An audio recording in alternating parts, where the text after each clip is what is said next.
All right, how we doing, folks? It's your boy Marcos kicking it off here with some little manning my little different we're doing this week, man. If you guys didn't catch the episode, I said it last week when I mentioned what I was doing this week. It's last week of Black Ops 2 here on the channel. After this, it's probably gonna be all ghosts. I think I have a video Monday. The next Monday, I got a video with a famous rapper that I'm trying to work on, see if we can get him on board with the channel. Kick off Black Ops 2 how it deserves to be said, with my best game ever in Black Ops 2. But leading up to it, man, we're going to kick off Black Ops 2 in style. We're going to kick off what I call Relentless Week. A day we at least getting a Relentless on these bitches. And over here we got the MP7 class, long barrel, the red line of sight thingy. Then we got kill streaks, the lightning strike, the VSAT, and the escort drone. We got some C4, some EMPs, the flat jackets, the hard lines, the scavengers, the engineer, the usual murder game loadout for these small maps. We're on hijacked. One of the best maps here in the game is something we're going to talk about over here, because today's video is the things that I take out of Black Ops 2 that I thought were very positive, and I hope stick around with Call of Duty, and just mainly the things that I consider the best in Black Ops 2. First things first, the Pick 10, which is the most revolutionary thing I think Black Ops 2 introduced, and to a certain extent it's still coming over with us to a very large extent. I mean, they might not call it Pick 10 because there's more shit to pick, but it's pretty much the Pick 10 as well. I mean, it just got like more stuff at different numerical values, and the perk systems are worth, but it's over there in Ghost. The essence of what the Pick 10 is, which is you're not just stuck with the stagnant, this tier, this tier, this tier, which is, I didn't mind that, honestly, but I prefer the Pick 10 personally, and I think it's a personal taste kind of thing. I do think, to a certain extent, it does take a little bit more. I wouldn't even say it's a strategy, but it does take a little bit more adapting for the player using the original system we had, where you can only pick perks out of each tier. It was an effort to kind of balance the game out, but you kind of have to get used to, if there's some of them perk 2 that, maybe you're not the big fan of, and that dude, Sister Suicide, I was there, we were witnesses, and my man, what are you doing, homie? You didn't just see how your boy ended up? Come on. I see his nade coming, I'm like, hold up. Wait a minute, let me put some kush up in it. And these guys are pinning me down. I'm like, man, what? Like, I'm just trying to get over here on the catwalk. My man Usai puts up that VSAT. I'm like, oh, say word, bro. Playing over here with my boy Who. And I think that's all I'm rolling with over here. I think eventually we'll see Jay around these videos, maybe Garrick. I don't remember who I was playing with these nights, but I had a couple of the fellas on. So the Pick 10 is something that I think is going to be carrying over, and I think it's great. By the way, up 32-10, not bad start.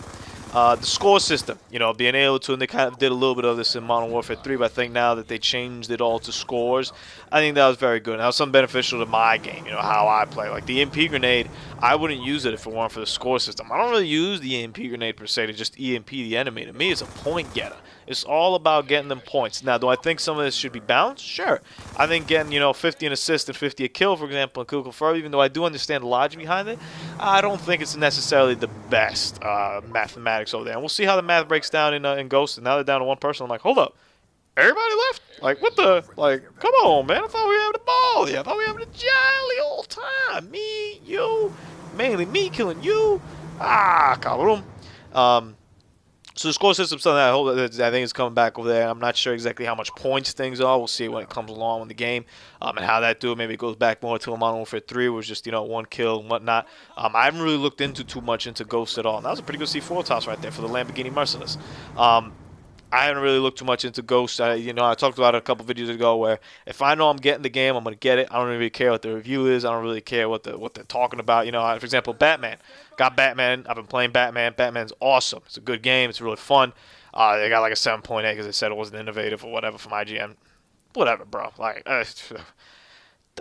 take reviews with caution. That's all I'm going to tell you guys. I ain't going to harp on nobody. Everyone has their own opinions and whatnot, but take reviews with caution. You know what you like, figure out what you like, and play it off that. That's the best review you give yourself.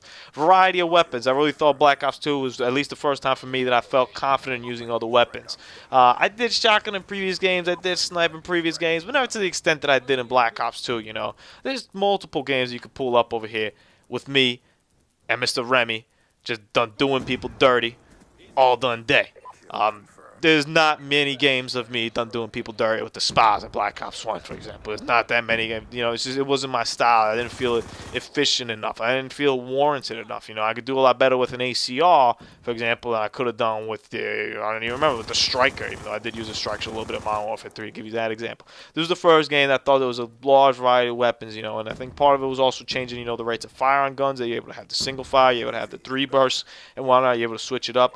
I'll give it a little bit more personal taste. start giving it a little more depth, just something that was there, because it's still the same gun. The foul is still the foul. Whether you have single fire or whether you have select fire, it's still a foul, but it's different. It adds a little bit more variety. Then I was very happy with the variety of weapons, and dare I even say that the KSG somehow even fits into the whole damn picture, and I'm kind of modestly glad it was in the game. A little bit, not really. The maps. Let's talk about the maps. I thought we got some key classic maps in this game. I think they came in pretty well with the maps. Hijack being one of them is going to be one of those favorite maps, I think, for years and years to come. It's just fun. There's nothing else about it. I'm not the biggest Hijack fan, but I do respect that even till this day I would still occasionally vote for it because I think it's that entertaining. It's great for the kill streak, great for everything, and God bless this boat for never sinking after all the shit that happens on it. It's to stay standing. If I could buy a yacht, I'd buy this yacht. Raid, I think, is one of the best maps I've played, this side of Fine Range. Raid's just amazing. Raid's great. I really enjoyed Raid. Rush in the DLC. On the DLC side, Rush and Grind were two maps, that came on the DLC that came strong. Kind of showing to me for the first time in a really long time that DLC maps could rewrite up there with some of your favorite maps. Normally when you think DLC, you think, the maps are okay. But those two maps really pushed it over there for me. And then Slums is my #1 all-time favorite. I could slum it up at all points in my life. I mean, Slums it's an epic experience every time I get on Slums. I know I'm at least getting 6,503 kills and maybe 50,032 points. It's just, Slums is... I think they're going to make sure in the last patch they're going to release for Black Ops 2, they're going to make sure that I can never play Slums again. I think that was one of the things that I saw in the patch notes. So Slums, those maps right there come off just the top of my head as the best maps right there. The C4, the way that you could blow it up a little quick over there in this game. And I mean, C4 has been there in previous games. Just the usefulness of it, I think it really took a whole nother level. And I wouldn't be surprised if you see me die at like 24 in a row, because I was aiming at a shock charge and I missed it, and I was hoping to get the shock charge and then go right into the spawn and maybe be able to pop them depending on which way they flanked. Unfortunately, we misplayed it right there. Also, we could have had that Robert Ory, that nuclear. Most unfortunate. But hey, man, 24 in a row ain't all that bad. It's not all that bad. On the single-player side, the fact that you could switch in your weapons that you want to take into each map, I think we really kind of forgot that all this could happen, was pretty good. The storyline was pretty entertaining. I really enjoyed it. Raul Menendez was out of his mind. It was fun. It was awesome. It was, the Masons bringing that back over there. Vokuda. Oh, it's great. You go back to the Soviet, or to the mission where you're doing the World War II stuff. Storyline was very good, very fun, and very entertaining in terms of the single-player. And also the branch and path part, I think, was something that... Actually, whoa, hold up. The dude in World War II was in Black Ops 1, right? Where you go all the way to Vokuda over there? So I'm getting my Black Ops just confused, man.